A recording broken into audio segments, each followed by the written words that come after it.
Pertanyaan pertama dari hamba Allah dari Tangerang. Assalamualaikum warahmatullahi wabarakatuh. Semoga kiai, keluarga dan para santri sehat walafiat dan dibahagiakan oleh Allah Subhanahu wa taala dunia dan akhirat. Amin. Afwan, izin bertanya terkait hadis tidurnya orang puasa merupakan ibadah, diamnya merupakan tasbih, amalnya dilipat gandakan pahalanya, doanya dikabulkan dan dosanya diampuni. Sepengetahuan kami, hadis tersebut palsu. Namun ada kalangan yang tetap menggunakan hadis itu sebagai dalil, karena Imam Suyuti dalam kitabnya Jami'us Shaghir mengatakan hadis itu dhaif. Apakah boleh kita memilih pendapat yang mendhaifkan sebuah hadis meskipun mayoritas ulama mengatakan hadis itu palsu? Atas jawabannya kami ucapkan terima kasih. Baik. Jadi begini nih, yang saya tahu hadisnya dhaif. Malah yang kalau kita merujuk dikatakan banyak ulama itu mungkin ulama yang di medsos. Ya, jadi ulama di medsos itu biasanya menulis satu kalimat mengatakan ini hadisnya palsu itu, kemudian dikopas, kopas, mungkin 1000 tokoh yang mengopas mengatakan ini palsu, ya dah, sehingga orang awam mengatakan hadisnya palsu, padahal bukan palsu. Hadis ini dhaif, bukan palsu, gitu ya. Jadi yang saya lihat, saya kan juga sering baca di medsos. Cuman masalahnya orang membaca di medsos tergantung dari keilmuan yang dimilikinya. Orang bisa sharing. Kadang-kadang ada, saya senang baca di medsos dan beberapa tulisan-tulisan saya baca. Semacam gini-gini saya baca, karena saya hobi baca. Tapi saya mempunyai pandangan begini. Itu yang mengatakan, maka dikatakan kami siapa ini, kan gitu ya. Kebanyakan loh ya, yang mempalsukan ini adalah kalangan orang-orang Wahabi itu aja kesannya. Ya, biasanya begitu ini. Jadi kalau aneh sedikit palsu. Padahal ada bedanya antara hadis dhaif dengan hadis palsu. Begitu, beda jauh. Bahkan Al-Albani sendiri yang menjadi rujukan bagi orang-orang Wahabi Salafi itu, saya lihat di situ mengatakan dhaif minat du'afa, bukan palsu. Begitu ya, di kaidahnya Al-Albani. Tapi saya tidak akan mengambil dari Al-Albani ya, riwayat ini. Jelas ya? Jadi pertama, hadis ini bukan hadis dhaif, hadis ini bukan hadis palsu, tapi hadis dhaif. Begini, hadis palsu itu ya palsu. Nabi tidak pernah mengatakan demikian. Ya, itu namanya palsu. Tapi kalau hadis dhaif itu banyak syarat-syaratnya yang menurut para ulama hadis dhaif itu bisa diamalkan untuk fadhailul a'mal. Apa fadhailul amal? Keutamaan amal ibadah sunnah. Ya, maka Imam Suyuti tadi dikatakan, sekelas Imam Suyuti aja mengatakan hadis ini adalah dhaif, bukan palsu. Dan perawinya adalah Imam Al-Baihaqi. Imam Al-Baihaqi juga mengatakan hadis ini dhaif, bukan palsu. Ya. Kemudian juga Ibnu Abi Hatim dalam kitab Al-Ilal mengatakan hadis ini dhaif, dan masih banyak sebenarnya. Ya. Nah, kita mengambil hadis ini sebagai hadis dhaif untuk apa? Untuk fadhailul a'mal. Apa itu? Amalan ibadah sunnah, keutamaan. Nah, artinya bagaimana? Naumus shaim ibadatun. Ya, naumus shaim ini dipermasalahkan. Cuman kalimat naumus shaim ibadatun, tidurnya orang yang berpuasa dianggap ibadah. Wah, ini dianggap suatu hal yang aneh. Berarti kita kalau gitu harus tidur semua. Yang mengatakan harus itu siapa? Nggak begitu. Begini loh, saya tanya, Ustaz, ini Ustaz, kita pakai contoh Ustaz ya, kita pakai contoh. Ustaz kalau tidur bisa nggak sholat? Tidur betulan ini bisa nggak sholat? Nggak bisa. Kalau Ustaz tidur kemudian sholat Allahu Akbar walaupun lengkap, dihitung sholat apa enggak? Enggak. Ya kan? Dihitung sholat apa enggak? Enggak. Gitu ya? Ustaz ini punya duit, kepengen sedekah Ustaz, kemudian tidur Ustaz, ya. Kemudian Ustaz ini dalam keadaan tidur, apa kata orang bangkong ini. Kemudian sedekah atau bayar zakat lah misalnya, bayar zakat yang wajib zakat fitrah itu kan. Tapi bangkong dia Ustaz. Ada Ustaz ini bangkong bayar zakat fitrah. Sah enggak? Ya enggak sah. Kan enggak sadar dia kan. Ya enggak. Jadi orang bayar zakat, sholat ya, dan yang lain-lainnya itu semuanya harus sadar Ustaz. Pertanyaannya, kalau orang puasa boleh tidur enggak Ustaz? Boleh. Kalau orang puasa tidur, puasanya batal apa enggak? Orang tersebut tetap puasa enggak?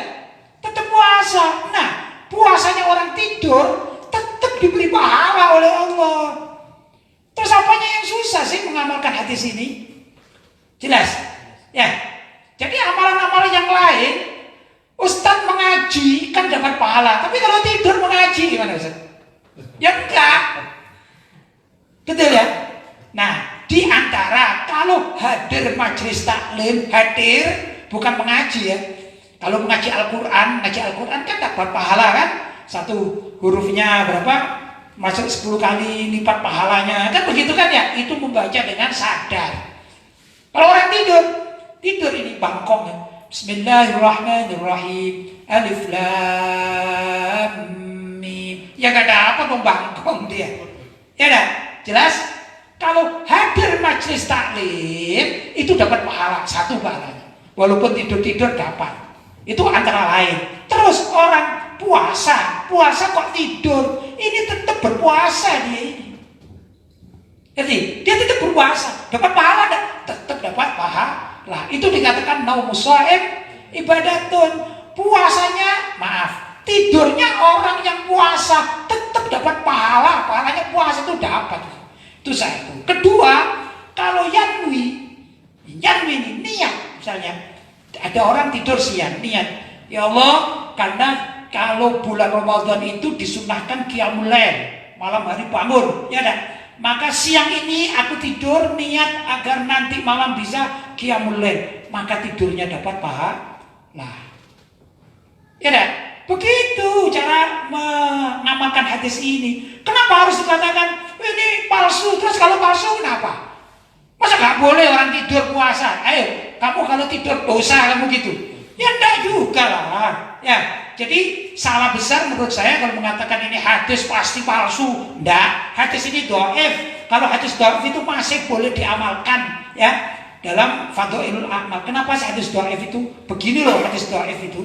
Kalau saya katakan, memang ini ilmu mustalahul hadis ya, yang tidak mudah dipahami oleh orang awam ya. Enggak semuanya orang awam itu paham ya. Ini orang-orang tertentu yang belajar ilmu benar-benar namanya mustalahul hadis.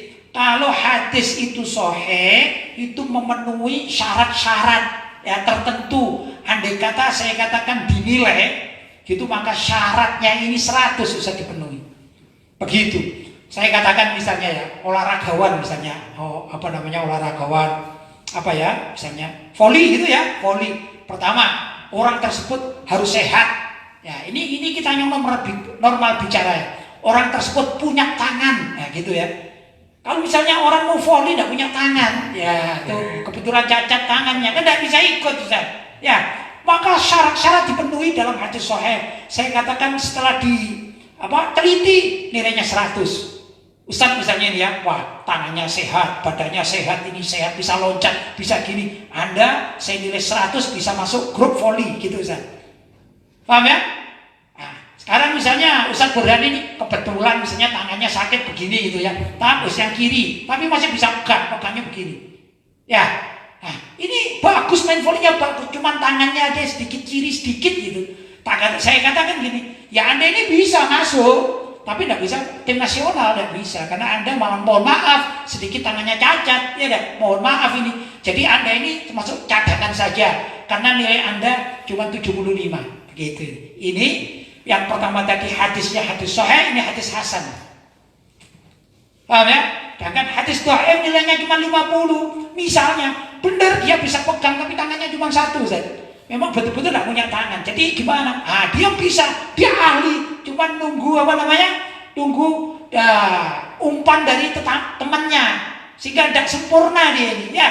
Nah, maka saya katakan nilai Anda bisa ikut, cuman Anda bukan cadangan, Anda di kelas ketiga nanti ya, begitu ya. Tidak mungkin ikut di tim utama. namanya hadisnya hadis dhaif. Tapi bisa main, bisa. Kalau pakai tangan satu itu bagus, ya. Masih bisa ini. Kurang lebih begitulah hadis dhaif. Beda kalau hadis palsu. Hadis palsu ini daftar. Misalnya Ustadz ini mendaftarkan nama, siapa namanya? Badrun misalnya. Ya, coba Ustadz. Saya daftar nama Badrun untuk tim voli misalnya. Bilang keras. Saya daftar nama Badrun untuk tim voli. Baik, saya teliti. Mana orangnya? Nggak ada. Umurnya berapa? Nggak punya umur. Tangannya berapa? Nggak punya tangan sama sekali. Gimana saya akan memasukkan? Ini palsu namanya. Datanya data palsu. Lah kalau udah palsu ya sudah diletakkan, nggak bisa dibuat apa-apa. Jelas? Jadi beda dengan tadi itu yang masih bisa ada orangnya dan dia ini ahli, cuman memang tangannya cuma satu. Tapi kalau mendapatkan umpan dari orang lain, dia akan smash dan smashnya ini hebat sekali. Kan mungkin terjadi semacam itu. Jelas? Namanya hadis dhaif. Jadi bisa dipergunakan misalnya untuk kalau main bukan main kelas nasional, ya dah, main di kampung. Ayo kamu bakal smash, bisa. Namanya fadhailul a'mal. Jelas ya? Kurang lebih begitulah gambarannya. Jadi hadis ini bukan hadis palsu, tapi hadisnya hadis dhaif yang bisa dipergunakan untuk fadhailul a'mal. Jelas ya? Jadi ada seperti Imam Ibnu Abi Hatim mengatakan hadis dhaif, Imam Suyuti mengatakan hadis dhaif, Imam Al-Baihaqi sendiri mengatakan hadis dhaif. Sudah ikut itu. Bukan berarti kita boleh enggak mengikuti yang mengatakan dhaif padahal ini semua mengatakan palsu. Siapa yang bilang palsu itu siapa? Yang saya tahu yang bilang palsu itu biasanya dari kalangan orang Wahabi Salafi, kemudian satu bicara langsung dikopas karena rujukannya Google. Begini yang jadi repot, ya enggak? Google itu kan gitu, sumbernya satu terus kopas sampai bisa 1000 yang meriwayatkan padahal bukan ahli hadis mereka. Jelas ya? Baik, lanjut Ustaz.